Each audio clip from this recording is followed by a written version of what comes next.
Finally, the Samsung Galaxy S23 Ultra will be slightly wider and slimmer than the S22 Ultra, but despite that it will feature the same battery size and display size, Samsung is going all in with Qualcomm's Snapdragon process for the S23 lineup, and according to the new information from Ice Universe, the Snapdragon 8 Gen 2 will have considerable improvements in NPU, which is the AI chip, the ISP, which is the camera chip, and the GPU, the graphics chip.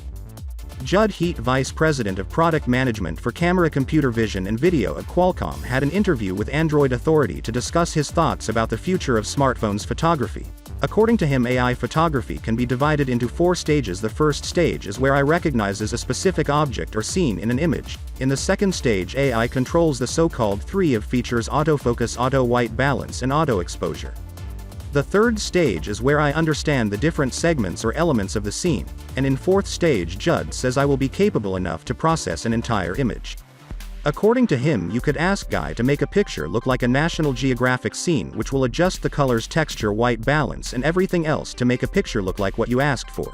The S23 Ultra front and back is identical to the S22 Ultra with some possible minor variations. It is being reported on Smart Pricks that the display will remain 6.8 inches for the larger S23 Ultra with identical camera array, which is a combo of 108 megapixel for the main camera, 12 megapixel ultra-wide camera and dual 10 megapixel cameras on the rear capable of 10x zoom. Without a doubt, the peak brightness of the display will be increased to complete with the iPhone 14 Pro Max.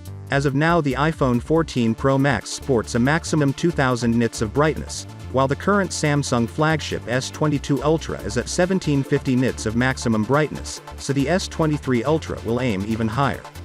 Now guys, stop hoping for a charger to ever come back inside the box. Instead, it's time to invest in a proper good charger that will recover all your needs. Samsung is actually working on face recognition system for its future Galaxy S series and Z series flagship phones. The application discusses uses of 2 cameras placed under the display to create a better 3D model of the user's face. Quite a bit like the Face ID, but more like a different way of doing it. So, without being said, let me know your thought in the comment below. Peace out.